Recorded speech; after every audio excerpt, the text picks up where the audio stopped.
欢迎回到心流时刻。夜色渐深，城市的灯火一盏盏的熄灭，终于有一刻的宁静，可以好好听听自己内在的声音。本周你过得好吗？或许你刚结束一段感到无比消耗的对话，又或者你已经把所有的时间和精力都投入到工作与家庭里，却依然觉得像是被困在迷宫里的旅人。无论怎么走，都只是在不喜欢的生活剧本里打转。你是否常在心里问自己，为什么我已经这么努力了，生活却还是没有一点起色？亲爱的，请先深深的吸一口气，感受空气流进你的胸腔，然后缓缓地把它吐出来，把所有的疲惫与自责都跟住这口气一起释放掉。这一切都不是你的错。之所以会感到如此痛苦与内耗，只是因为我们从小就被教导了一种最消耗能量的生活方式。我们总以为必须要用力去对抗，去改变外在的世界，才能获得内心的平静。但今晚我们将透过宇宙高频意识导师巴夏的智慧，为你解开这个困扰的枷锁。准备好跟住心流时刻的小精灵，一起走进宇宙运作的后台，让我们揭开一个能瞬间找回力量，让丰盛自然发生的奇迹法则。我们先来想象一个画面，想象你正站在一面巨大且清澈的镜子面前。如果你看到镜子里的自己，眉头深锁，嘴角下垂，看起来非常疲惫且不快乐，这个时候你会不会伸出手去拉着镜子里那个人的嘴角，试图让他微笑？你会不会拿着布拼命地擦拭那面镜子，把那个悲伤的表情给擦掉？你一定觉得这个举动很荒谬，对吧？因为我们都知道，镜子只是一个中立的反射界面。想要让镜子里的人微笑，唯一的方法就是你先对着镜子绽放笑容。当你改变了自己脸上的表情，镜子里的画面就会跟住改变。当你试图改变外在的现实时，就像在用力擦拭一面镜子，无论你多么努力，镜子里的人都不会先对你微笑。这就是巴夏带给我们的第一个宇宙真相。我们眼前所看到的这个世界，这份工作，这段关系，全都是一面中立的镜子。现实本身是我们自己透过频率与信念赋予了他们意象，然后体验到了意象所带来的感受。当你因为别人的批评而感到受伤时，巴夏提醒我们，外在的负面情绪就像是空气中飘散的灰尘，如果你的内在没有一个可以让它附住的地方，这些灰尘根本无法停留在你身上。那个附住点就是你潜意识里对自己的不认同。你以为是外在的环境让你痛苦，但实际上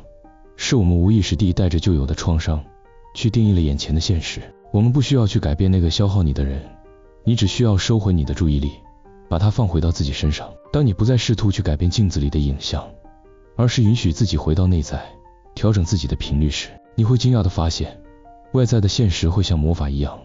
自动为你重新排列组合。这不是奇迹，这是宇宙最基本的法则。也许你会问，过去的失败已经造成了现在的困境，未来的挑战又在那里等着我，我怎么有办法放下呢？这就来到了巴夏理论中最能让人瞬间获得释放的概念。我们对时间的认知其实是一场巨大的幻觉。请你想象一个存放着无数电影底片的巨大图书馆，每一格底片都是一个完整且独立的画面。我们之所以会觉得时间是连续的，觉得昨天的痛苦必然会导致明天的失败，是因为我们的意识选择带着上一个底片的定义走进了下一个底片里。但在宇宙的真实运作中，过去与未来是同时存在于当下的。我们不需要去建造一个美好的未来，我们只需要调整频率，走进那个已经存在的美好现实里。在每一秒钟，每一个当下的瞬间，你都是一个全新的存在，你完全不受上一秒的你所约束。这就像你站在一个拥有无限条轨道的魔法火车站里，有一条轨道通往焦虑与匮乏，也有一条轨道通往平静与丰盛。你不需要去拆除那条充满痛苦的轨道，你只需要轻轻地拨动你内心的频率切换器，让自己的列车平稳地驶向那条充满光的轨道。那些与你频率不合的人事物，就会像窗外的风景一样，自然而然地从你的现实中淡出。你不需要用力去推开它们，它们只是不再与你共振。那么，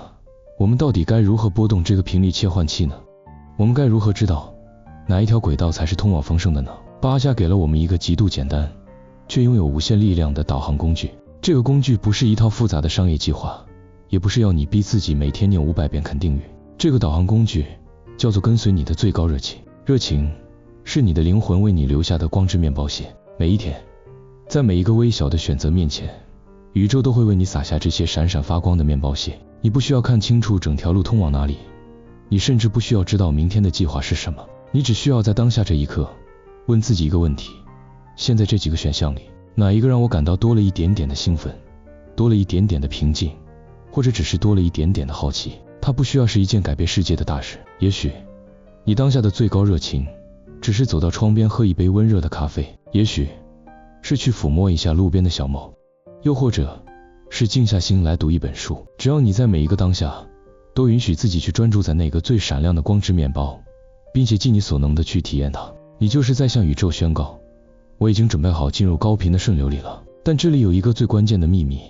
也是很多人在显化过程中最容易不小心跌落的陷阱。当你跟随着热情采取行动之后，你必须学会一个最高级的能量操作，那就是零执着。我们的大脑，也就是我们的潜意识，常常会出于保护我们的本能，为我们设定一个非常具体的目标，比如我做这件事就一定要赚到多少钱，我爱这个人，他就必须用特定的方式来回报我。我们盯着那个特定的结果，一旦事情没有按照我们预期的方式发展，我们就会陷入巨大的焦虑与恐慌。亲爱的，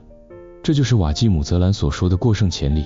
也是阻碍丰盛流入你生命中最大的绊脚石。你大脑能想象到的最完美的画面，其实只是宇宙为你准备的最低标准。当你对结果充满执着时，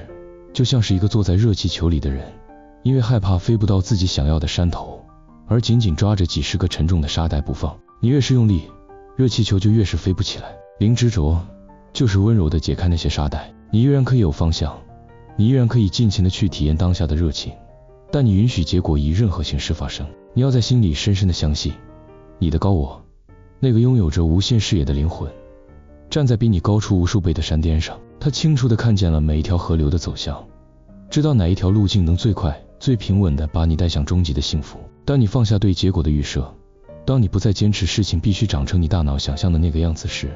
你就是在对宇宙说，我信任你，我把掌控权交还给你。奇迹往往就是在你完全松开手的那一瞬间，